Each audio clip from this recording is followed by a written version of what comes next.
It's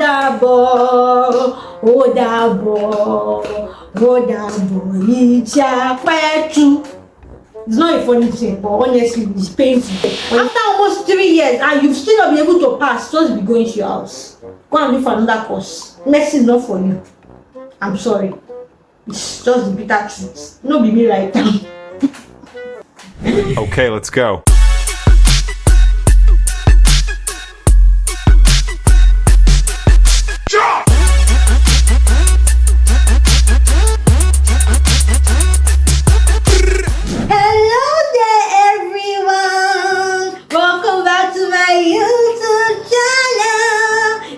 Here, if you're just seeing my face for the first time, welcome. I'm super excited to have you here. My returning subscriber, enjoy.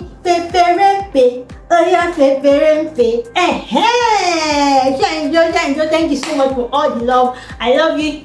Kisses. To those that see my face for the first time and you have not subscribed, what are you waiting for? Yeah, hit that subscribe button. Hit that subscribe button. So today is a very beautiful day because I'm going to be taking you on another, like I said, I didn't plan for MB to be a series, but it's already a series. You can see that I have one gigantic book here. She's going to be helping me in my videos today. I'm going to be telling you why in a few minutes or a few seconds. But today we're going to be talking about the MB1 exam in its fullness. You know, I've been telling you about how to prepare, why it is tough, blah, tips. But today we're going to be talking about what are actually the constituents of the MB1 exam. Yes. Now, like I said, I trained in the University of Ibadan. The best and the best. The never life and the best. But anyway, this is our prospectus. Funny enough, I never thought that this book was useful until today. Honestly, this is the first time I'm actually opening this book to use it for any reason. I never used it. They gave us when we're not relevant, and I'm like, then you film out. But anyways, I need it for today's video. So, like I said, the part 1 MB exam is the toughest exam, and that is why you need to know what it's made of, right? So you can prepare for it. So I'm going to be reading some things here. Now, the first thing I want you to know is the constitution or the regulation of the part 1 exam according to UI, College of Medicine, right? Now, it says that to secure a pass in the MBBS or BDS part 1 degree examination, each candidate must score a minimum of 50% in anatomy, including genetics. I think the genetics part is like the embryology and all those parts. Yes. 50% in biochemistry, including biostatistics. Now, that is a caveat. I'm going to talk about the caveat later. And then 50% in physiology, including psychology. The first thing you must pick from that is that the pass mark in medical school for part 1 exam in medical school is 50%. You are expected to get at least half. At least get that G. The only thing that is not 50% in medical school as a pass mark is your attendance, because you cannot come to class half of the time. You will fail.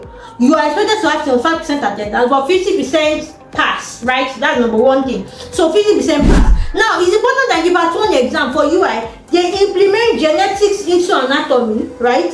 And then biochemistry, they implement biostatistics, and that's where I realized that my plan had failed.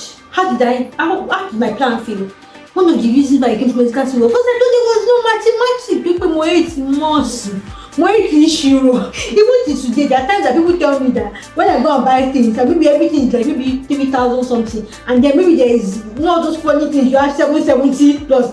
I'll be like, sorry, I'll bring out my phone calculator and I'll calculate because my math is not good.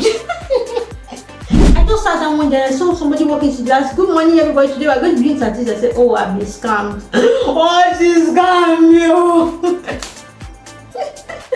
So there's biostatistics, and it's going to feature in your exam, and I'm going to be showing you very soon.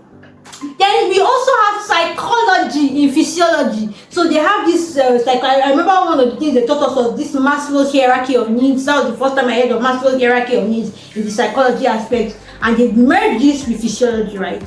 Yeah. Now the second rule of regulation is that all candidates shall take the part 1 exam at the end of their semester after admission to the course. Now, Medical school is very important because you do not go, especially when you are still in the preclinical side, you are not going like with the normal school calendar. So they may give you a school calendar. You know, normal school calendar is first semester, second semester, but in medical school you don't exactly have that. They have like, because even sometimes people are not there, you are still going to school, right? So this normally is in February in UI, but in my, I think I wrote my MD in, was it August? Yeah, August, July or August. So that February is not this thing. But let me go to the next part. Candidates who satisfy their examiners in the whole examination, the 3-in-1, shall proceed to the introductory course in laboratory and clinical medicine, which is your clinicals. So what you do in preclinicals is your introduction to basic sciences, right? Which is physiology, anatomy, and biochemistry.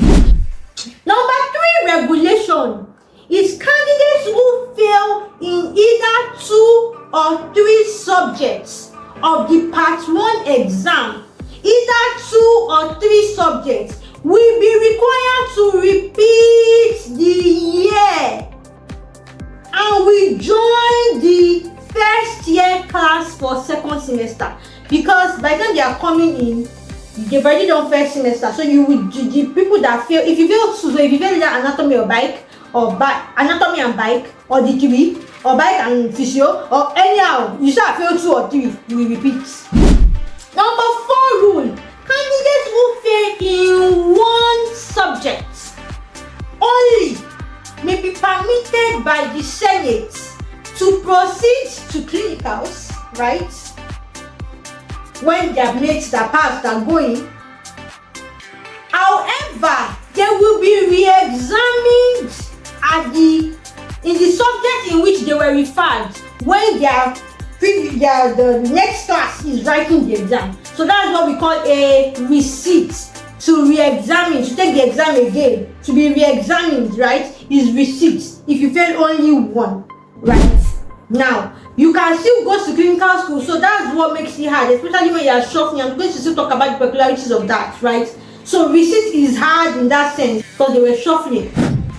Number 5 rule, right? Number 5. Candidates who are unsuccessful in the referred examination, the one they receipted, shall be deemed to have failed the entire exam of the part 1 and shall be required to present themselves for re-examination in all subjects. So if you receipt and you fail, that's the summary. You have ended up repeating. You have to come back and do the entire year again. And you are going to start again from the scratch, right? And then that your clinical that you did, you are going to leave it and go back and do it again, right? So receipt is usually in UI 3 months after the main exam. So what they usually do is, you know, those 3 months, you cannot say you just reading. You still have, because school has started in clinical side. So you'll be going there shuffling. Then you have to take permission from the dean and all that. So it's a very stressful process. That's why it's just better to pass everything at once and be moving like that, right? But if it happens to you, I'm sure there are ways you can overcome it, and I'll still get someone to come and talk about it, right? So if you now fail that receipt after 3 months, you are coming back. So it's not, you can't, you will abandon that clinical and you go back and start your clinical school from where you stopped, because they consider it that after you've received and you still fail, just come and write everything again. It's not fair, but nothing is fair in medical school. Number 6, is it 6 or 7? I've lost count. Candidates who repeat the year and are then referred in 2 or more subjects will normally be required to withdraw. So after you've repeated, and then you now still fail, normally you are required to withdraw. If you fail 2 and above, and the above is 3, right? But if you get reference in 1 again after repeating, you can be given the chance to write it again. But if you now fail that 1 again, just be going. It's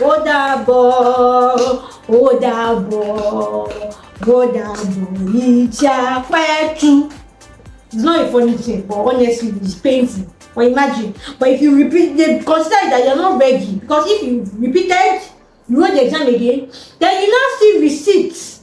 If you repeated you wrote the exam again, you failed everything, just be going. But if you failed one, they will still give you a chance that maybe it's just that one that gave you issues again. Let's give you a chance to receive. You not still fail, just be going. You get, you see they've tried actually. I mean they've not tried. But you can't be writing that exam over and over. It's not even good. And they say that once you write an exam once, the second time your chances are reducing. Doesn't make sense. Anyway, number 7. Subject to powers conferred on Senate to extend the period of studying, candidates who fail to complete part 1 examination by 33 months. So this one is not even about you just doing this thing. By the time you've been doing this from the time you started your 200 level, and 33 months. 33 months is like what now? 33 months is like 2 years and 9 months. That's like over 2.5 years, almost 3 years. After almost 3 years, and you've still not been able to pass, just be going to your house. Go and look for another course. Next is not for you. I'm sorry. It's just the bitter truth. No be me right now. Yes. So now the second part of this video is the exam format. The format of the MBBS Part 1 examination. So now we're going to starting from anatomy, right?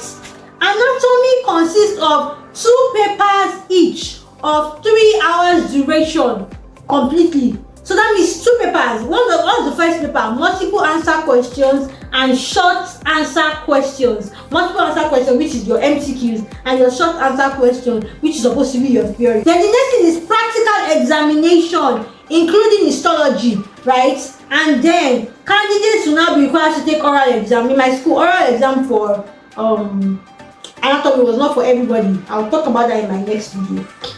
Now, the second paper is physiology. You know, I said in UI we add psychology to it. So you have 2 papers also. You have the written, that's the essay, and you have the MCQs, the OBJ, right? 3 hours each. I remember that physiology was terrible. I'll talk about that in the next video. And then the practicals is also there, because practicals are very important in physiology. And then you can now have oral. For biochemistry, there's theory paper 1, theory paper 2, and it includes biostatistics. So the paper 1 is like the biostatistics, the paper 2 is the biochemistry, and then you now have the MCQs, right? So, and then that's that. Now they now put notes in bold print. Candidates who fail and score less than 30% of the average at the first attempt will be asked to withdraw. That's deep. Anyways, that brings me to the end of the regulation and constitution for writing Part 1 MBBS examination in the University of Ibadan. And I'm sure it is very similar or has some few tweaks in other schools. Let me know what the few tweaks are in your own school in the comment section below. If you like this video, if it was helpful, make sure you give me a thumbs up, and I'll see you in my next video. Bye.